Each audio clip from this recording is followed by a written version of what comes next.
अस्सलामु अलैकुम वरहमतुल्लाह स्टूडेंट्स। तो आज कंटिन्यू करते हुए हम न्यूमेरिकल्स कैपेसिटर के this is almost now the 9th lecture. तो आज भी अभी हम कुछ और सर्किट्स को सॉल्व करेंगे। तो क्वेश्चन वही होगा, calculate the effective capacitance, or we can say the net capacitance of the circuit.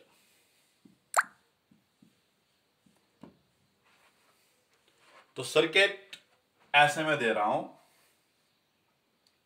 Let's take this circuit. ये ऐसे है 3 कैपेसिटर। आपने बेटा ये है पॉइंट ए, ये है पॉइंट बी, ये है 2 माइक्रोफैरड, 2 माइक्रोफैरड, 1 माइक्रोफैरड। फिर ऐसे है एक वायर और ऐसे। ये बताना है इसकी नेट कैपेसिटेंस क्या होगी। जैसे मैंने कहा कि सर्किट सॉल्विंग अच्छे से करने के लिए आप पहले सर्किट को एनालाइज किया करो। Once you learn the analysis of the circuit you can do it. ये नहीं कि ये एक ही पाथ में है तो सीरीज नहीं, ये देखना होता है कहां क्या जा रहा है। ठीक है, सो देखिए, मैंने कल भी कहा कि हमें देखना है किस किस के बीच में हमें कैपेसिटर ढूंढनी है। We have to find the capacitance between A and B.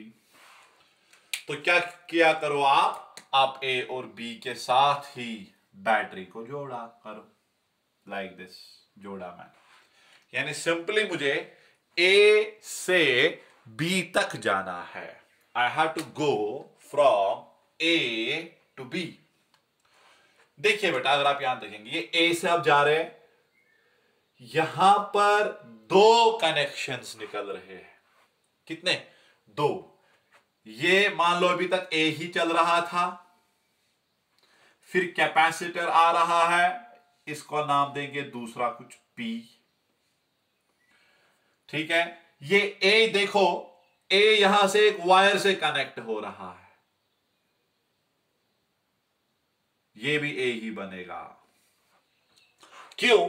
ये जो वायर है इसमें कुछ नहीं लगा के, there is no capacitor in this path, so it is simply a connecting wire, and this connecting wire is here set to be short circuit. यानी आपने इस ए को डायरेक्टली जोड़ा है ए के साथ without any element between this path. अगर इस पाथ में कोई एलिमेंट आता फिर एक नया नोड बन जाता। अगर आप सर्किट के किसी हिस्से को बस सिर्फ एक कनेक्टिंग वायर के साथ जोड़ देंगे, दैट मींस आपने इस पॉइंट और इस पॉइंट को शॉर्ट कर दिया। शॉर्ट का मतलब है ये पॉइंट और ये पॉइंट एक जैसा बन गया। यहां देखो बेटा, ये बी है, ये ऐसे इधर, ये भी अभी बी ही होगा। तो यहां देखिए, बी से कैपेसिटर ये ए बना है, यहां और एक पाथ आ रहा है ऐसे, and this is again just a connecting wire, so it will again act as a short. It means this point will also act as point B. Now if you will see, ये capacitor connect है ए और B के साथ, ये capacitor connect है ए और B के साथ, ये कैपेसिटर भी कनेक्ट है ए और बी के साथ। तो क्या निकला बेटा, हमें पता चला फिर ये कैपेसिटर्स पैरेलल में है, because we know in parallel circuitry the capacitors are connected in with same points. मान लो जब आप ऐसे बनाते हो नॉर्मल पैरेलल, ऐसे सारे प्लेट ए के साथ कनेक्ट और दूसरे प्लेट्स बी के, इसको कहते हैं पैरेलल। पर ये नहीं देखना है बेटा कि पैरेलल का मतलब ऐसे। सर्किट किसी भी तरीके से हो सकता है, twisted. And you have to analyze this circuit. आपको पहले इसको अच्छे से देखना है, इस सर्किट में कहां क्या कनेक्ट हो रहा है। Then see where the capacitors are connect. देखो ए के साथ बी के साथ, ये ए बी, ये A B. So what I will say here they are in parallels. नहीं तो अक्सर बच्चे लिखते हैं सीरीज में, क्योंकि असल में बच्चों को सर्किट सॉल्विंग आती ही नहीं होती है। बस गोटा ये है, पैरेलल है, सीरीज है, ऐसा नहीं है। एनालाइज द सर्किट आराम से, बहुत एग्जांपल्स कर लो घर में। So here all capacitors are in parallels. तो अगर ये पैरेलल में है तो इनका नेट वैल्यू आएगा ना 2 + 2 + 1 that is equal to 5 microfarad. इसका मतलब बना इधर 5 माइक्रोफैरेड। तो ये आप याद रखेंगे, ये सर्किट करंट में भी जब आप रेजिस्टेंसेस के सर्किट सॉल्व करेंगे, you will come across this circuit. So mind this one. So I will take now one more very important circuit.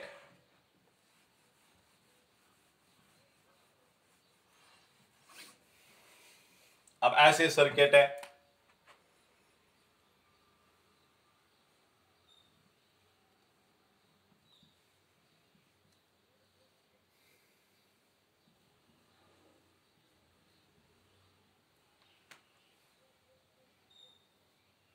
this is A, this is B.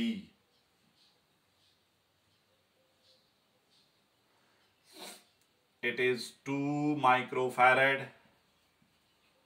4 microfarad, 3 microfarad, 6 microfarad,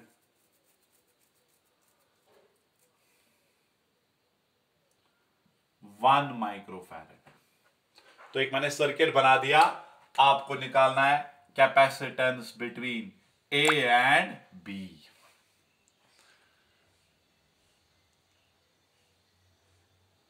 तो अब देखिए बेटा, इधर ये arrangement आप दिमाग में बिठा लो। ये जो अरेंजमेंट है, this is the arrangement, this arrangement, ये अरेंजमेंट आप दिमाग में बिठा लो, इज कॉल्ड, इस अरेंजमेंट को हम कहते हैं Wheatstone bridge. Arrangement of 5 elements in this way is said to be the Wheatstone bridge. ठीक है, आर यू गेटिंग? इसको फिर बनाने के और भी तरीके हैं, मैंने सिंपल दिखाया, फिर मैं आपको दिखाता हूं कैसे कैसे ये बनाया होता है। होता तो ऐसा ही है, मगर इसकी शक्ल मुख्तलिफ दी जाती है, just to confuse, but it is the main Wheatstone bridge. Wheatstone bridge क्या है? It is the arrangement of 5 elements, 1 2 3 4 5।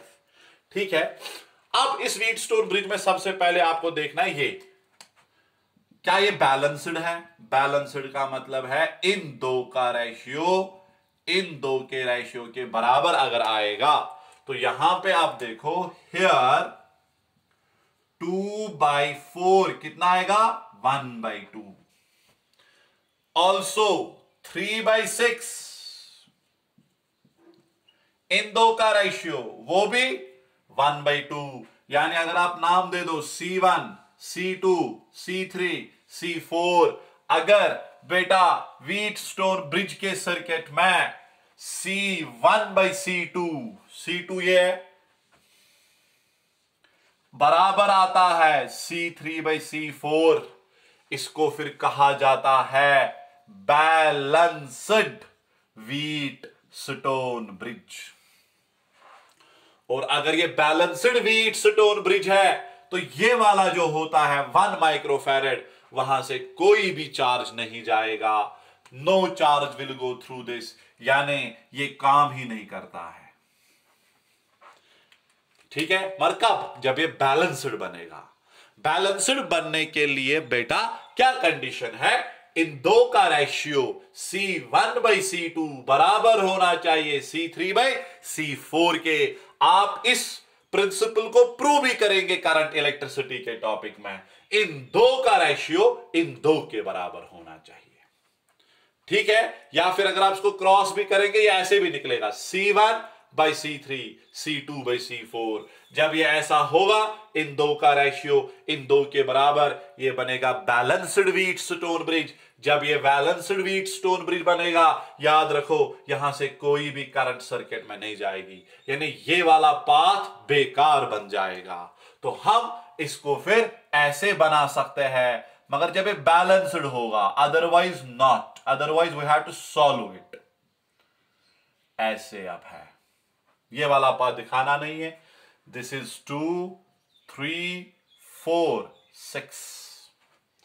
अब क्या होगा बेटा, इधर 2 और 3 क्या होगा, 2 और 3 होगा इधर सीरीज में, ठीक है। ये दो सीरीज में, ये दो भी सीरीज में, तो 1/CS क्या निकलेगा, 1/2 + 1/3।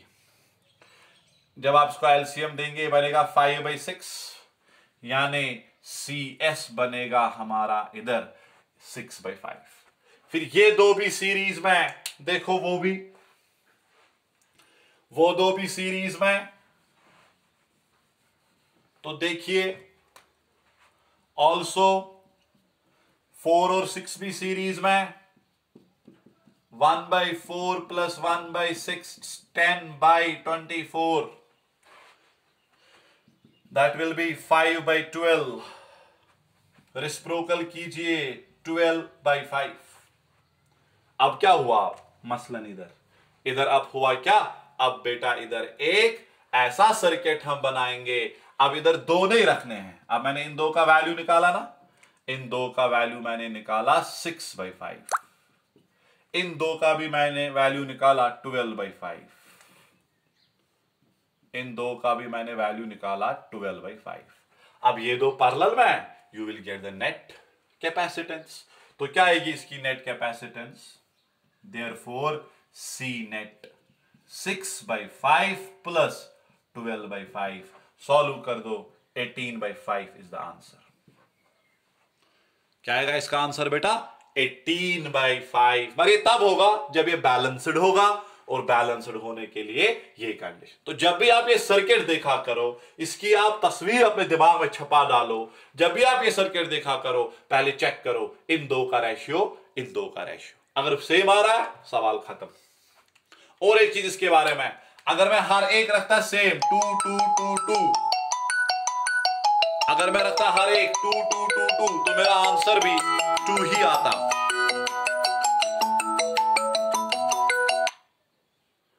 अगर मैं हर एक इसमें 2 2 2 रखता, तो मेरा आंसर भी 2 ही आता बेटा, ठीक। वो आप चेक कर सकते हैं, 2 2 2 2 2/2 1 2/2 1 बन गया बैलेंस्ड। फिर ऊपर के दो सीरीज में 2 और 2 जब सीरीज में सॉल्व करेंगे 1, 2 और 2 सीरीज में सॉल्व 1, आंसर 2 ही आएगा। यानी अगर मैं व्हीटस्टोन ब्रिज ही लूंगा, मगर हर एक कैपेसिटर का वैल्यू सेम 3 3 3 3, जब आप इसको सॉल्व करेंगे ऐसे ही आंसर 3 ही आएगा। Hope you have got it, ठीक है। ये कुछ ऐसे भी बना के होता है व्हीटस्टोन ब्रिज। कभी कभार आप इसको ऐसे भी देखेंगे, ये इसकी दूसरी शक्ल होगी ऐसे। This is also again the same concept, ऐसे व्हीटस्टोन ब्रिज ऐसे भी हो सकता है। कभी कभार ऐसे भी आप देखेंगे, this is very important for entrance, this one, ये वाला ऐसे होगा, ये भी व्हीटस्टोन ब्रिज ही होगा। C1 C2 C3 C4, ये आपका ये बनता है। ये हुआ C1 C2 C3 C4। ऐसे भी व्हीटस्टोन ब्रिज ही है, ये भी व्हीटस्टोन ब्रिज ही है। तो ये आप फॉर्म याद रखो, व्हीटस्टोन ब्रिज ऐसा होता है, ऐसे भी दिखाया जाएगा, और एंट्रेंस में बहुत बारी इस शक्ल का दिखाया गया। तो फिर आपको देखना था कि ये व्हीटस्टोन ब्रिज है। व्हीटस्टोन ब्रिज होगा, उसके बाद देखना बैलेंस्ड है कि नहीं, यानी इसको आप कन्वर्ट इसमें कर दो। C1 C2 C1 C5 ये है, ये बन गया इधर C3 C4, just see it. जब भी आएगा इसको इसमें कन्वर्ट कर दो, फिर देखो बैलेंस्ड है कि नहीं। C1/C2 क्या होना चाहिए, ये नहीं C1/C2, फिर यहां से ये लोगे नहीं, corresponding upper one lower one, upper one, अगर उल्टा किया इधर भी उल्टा कर दो। इसी को हम बेटा कहते हैं बैलेंस्ड व्हीट स्टोन ब्रिज।